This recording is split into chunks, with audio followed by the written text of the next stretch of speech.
Di berbagai penjuru dunia, ada pekerjaan-pekerjaan ekstrim yang menuntut keberanian luar biasa dan mempertaruhkan nyawa setiap hari. Beberapa di antaranya bahkan telah menelan jutaan korban jiwa selama bertahun-tahun. Meski risikonya mengerikan, pekerjaan tersebut tetap dilakukan karena tradisi, kebutuhan ekonomi, atau penghasilan besar yang sulit ditolak. Salah satu profesi dalam daftar ini berasal dari Taiwan dan membuat perusahaan asuransi enggan memberikan perlindungan penuh karena tingkat bahayanya yang ekstrim. Yang paling mengejutkan, pekerjaan berbahaya ini dikabarkan mampu menghasilkan hingga 5 juta rupiah hanya dalam 3 hari, meskipun setiap langkahnya dapat berujung pada kematian. Berikut 10 pekerjaan paling mematikan di dunia.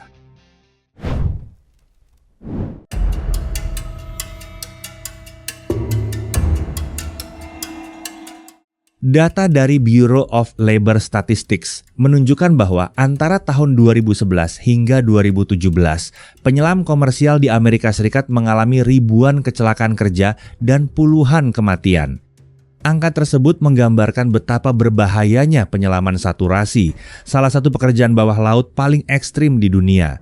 Dalam sistem ini, para penyelam hidup selama berhari-hari di ruang bertekanan tinggi yang disesuaikan dengan tekanan dasar laut agar tubuh mereka jenuh dengan gas dan tidak perlu menjalani dekompresi panjang setelah setiap penyelaman. Mereka bekerja di lingkungan gelap, dingin, dan penuh tekanan untuk mengelas, memperbaiki, atau membangun struktur bawah laut. Meski teknologi ini meningkatkan efisiensi kerja, risiko fisik dan mentalnya sangat besar. Penyakit dekompresi dapat terjadi jika penyelam naik terlalu cepat, menyebabkan gelembung gas berkembang di dalam tubuh hingga memicu rasa sakit, kelumpuhan, bahkan kematian. Tekanan tinggi juga dapat menyebabkan keracunan oksigen, gangguan nitrogen, serta HPNS yang memicu tremor, mual, dan disorientasi. Bahaya bertambah ketika pekerjaan pengelasan dilakukan di dalam air. Kesalahan kecil dalam penggunaan listrik dapat memicu sengatan fatal atau ledakan akibat gas hidrogen dan oksigen yang terkumpul. Selain itu, penyelam harus menghadapi arus laut kuat, suhu dingin ekstrim, ruang sempit, dan jarak pandang yang hampir nol. Banyak pekerjaan dilakukan hanya dengan mengandalkan sentuhan di tengah kegelapan dasar laut. Tekanan jangka panjang juga meninggalkan dampak kesehatan serius, seperti katarak, kerusakan tulang, dan penurunan fungsi paru-paru. Meski demikian, risiko besar ini diimbangi bayaran tinggi. Penyelam komersial dapat memperoleh gaji sekitar 1,1 miliar rupiah per tahun, sementara penyelam saturasi profesional mampu menghasilkan lebih dari 490 juta rupiah per bulan. Namun, untuk mencapai tingkat tersebut dibutuhkan pelatihan berat, kemampuan menyelam dan pengelasan tingkat tinggi, serta ketahanan mental yang luar biasa.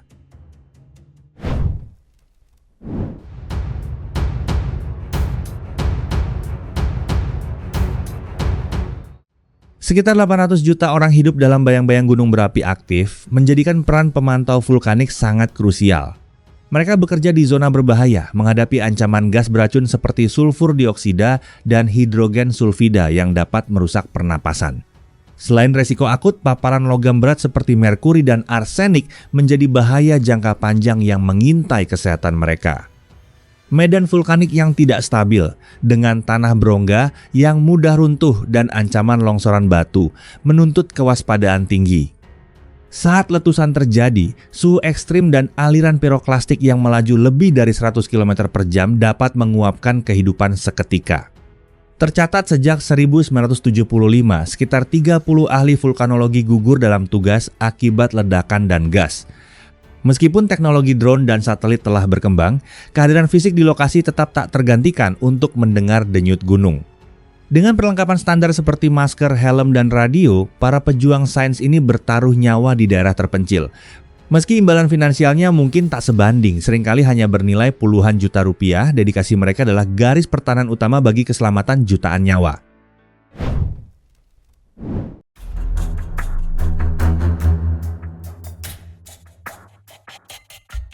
Statistik dunia menunjukkan sekitar 800 teknisi penjinak bom meninggal setiap tahun akibat pekerjaan berisiko tinggi yang mereka jalani. Para teknisi Explosive Ordnance Disposal bertugas menangani berbagai jenis bahan peledak, mulai dari bom perang, ranjau bawah air, hingga paket mencurigakan di perkotaan. Mereka menggunakan robot, drone, dan detektor logam. Tetapi ketika kendali jarak jauh gagal, teknisi harus mendekati bom secara langsung menggunakan pakaian pelindung seberat 40 kg. Meski dilengkapi Kevlar dan pelindung tahan api, keselamatan tidak pernah benar-benar terjamin. Tekanan panas di dalam pakaian pelindung sering menyebabkan kelelahan hingga pingsan. Sejarah mencatat banyak korban jiwa, termasuk Mayor Lisa Hyde di Afghanistan dan Chris Garrett di Ukraina. Selain ancaman ledakan, teknisi juga menghadapi risiko kanker akibat paparan bahan kimia serta gangguan psikologis seperti PTSD.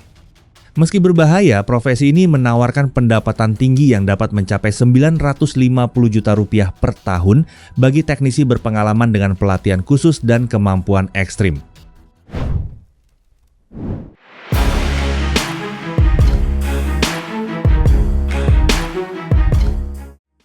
Dikenal sebagai pembuat janda, penebang kayu memegang predikat pekerjaan paling berbahaya di dunia.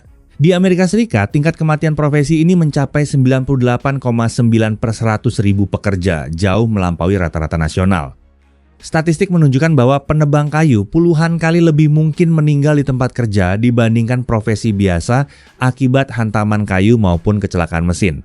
Bahaya utama bersumber dari pohon itu sendiri. Sekitar 59% kecelakaan disebabkan oleh batang atau cabang seberat ratusan kilogram yang jatuh menimpa pekerja.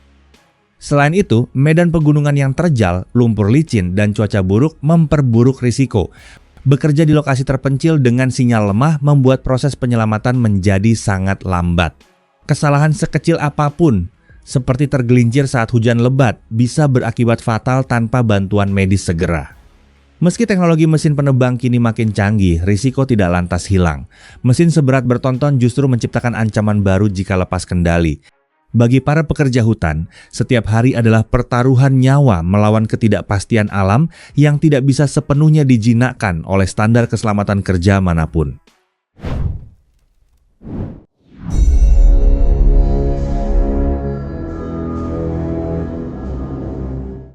Banyak orang menganggap nyamuk hanyalah serangga kecil, padahal hewan ini termasuk makhluk paling mematikan di dunia karena menyebabkan sekitar 700.000 kematian setiap tahun. Penyakit seperti malaria, demam berdarah, Zika, chikungunya, demam kuning, dan virus West Nile semuanya ditularkan oleh nyamuk. Karena itu, para peneliti nyamuk harus bekerja di laboratorium berisiko tinggi maupun di wilayah wabah untuk mempelajari penyebaran penyakit tersebut. Kesalahan kecil seperti tertusuk jarum atau terkena sampel darah dapat menyebabkan infeksi serius. Bahaya tidak hanya datang dari laboratorium. Peneliti lapangan sering memasuki hutan hujan dan desa terpencil di Afrika maupun Asia Tenggara yang dipenuhi nyamuk pembawa penyakit. Mereka juga menghadapi cuaca ekstrim, hewan liar, serta risiko sosial dari masyarakat yang curiga terhadap penelitian mereka. Paparan insektisida jangka panjang dapat menyebabkan gangguan pernapasan dan penurunan fungsi kognitif. Meski penuh risiko fisik dan mental, penelitian mereka membantu menyelamatkan jutaan nyawa melalui pengendalian penyakit menular di seluruh dunia.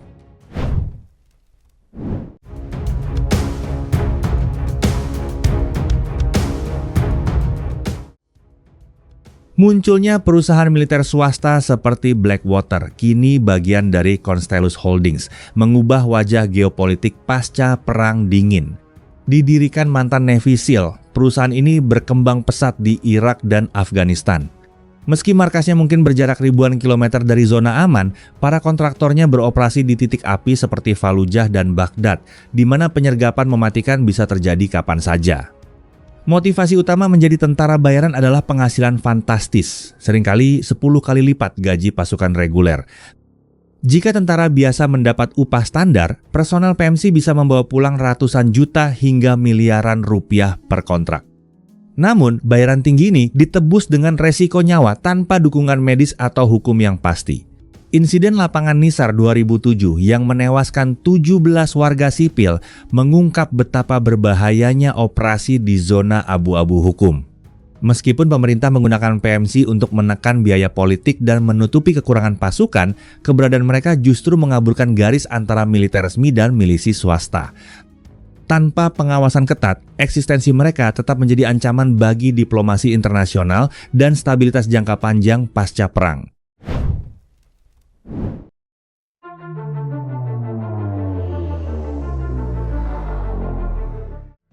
Sejak 1950, Taman Reptil Australia menjadi garda terdepan ekstraksi bisa ular.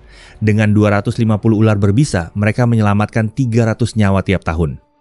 Para ahli memicu gigitan ular ke selaput botol guna mengirimkan racun ke laboratorium untuk pembuatan antibisa fondasi keselamatan ratusan ribu korban gigitan ular dunia.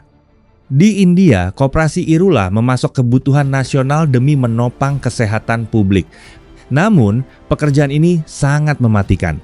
Kesalahan fatal saat menangani kobra atau mamba dapat menyebabkan lumpuh dalam hitungan menit, nekrosis, hingga kematian. Selain risiko fisik, stres kronis akibat jam kerja tidak teratur dan ketegangan saraf menghantui para pekerja. Ironisnya, meski risikonya luar biasa, imbalan finansialnya sangat kecil. Pemula hanya mendapat beberapa juta rupiah, sementara yang ahli berkisar 40 hingga 96 juta rupiah per bulan, angka yang kecil dibanding ancaman nyawa setiap detiknya.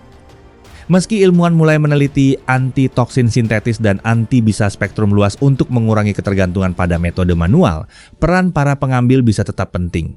Setiap tetes yang mereka kumpulkan adalah harapan hidup yang dibayar dengan keberanian tinggi.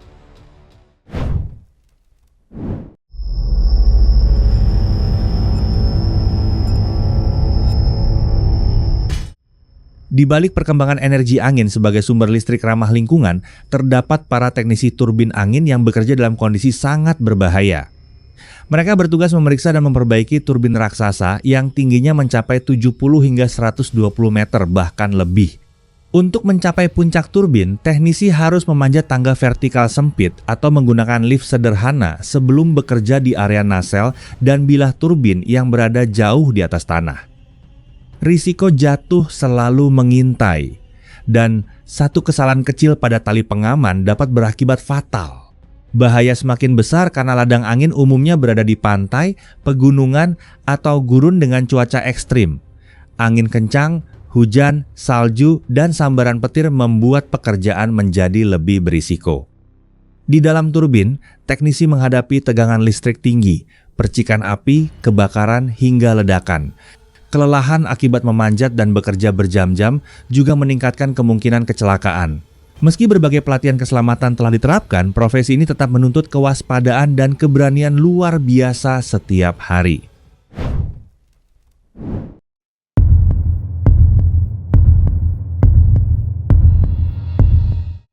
Red Bull bukan sekadar minuman, melainkan simbol olahraga ekstrim global. Di baliknya, para fotografer bertaruh nyawa demi mengabadikan momen ikonik. Mereka bukan sekadar pemegang kamera, melainkan petualang yang mendaki tebing vertikal, menyelam di ombak raksasa, hingga terjun payung dengan wingsuit di samping atlet yang melaju lebih dari 100 km per jam. Bahaya yang mereka hadapi sangat nyata. Kesalahan posisi sedikit saja bisa memicu benturan fatal atau hancurnya peralatan bernilai tinggi. Namun, risiko ini diimbangi pendapatan menggiurkan. Secara rata-rata, mereka mengantongi sekitar 1,1 miliar rupiah per tahun. Bahkan, untuk proyek bersejarah seperti lompatan ruang angkasa Felix Baumgartner dari ketinggian 39 km, fotografer dikabarkan bisa meraup hingga 2,5 miliar rupiah per sesi foto, ditambah royalti hak cipta. Pekerjaan ini menuntut stamina luar biasa dan mental baja untuk menjaga kamera tetap stabil di tengah tekanan ekstrim. Dari deretan profesi berbahaya ini, mana yang paling membekas di ingatan Anda? Tulis pendapat Anda di kolom komentar. Terima kasih sudah menonton. Jika video ini bermanfaat, jangan lupa subscribe dan nyalakan lonceng notifikasi. Sampai jumpa di video berikutnya.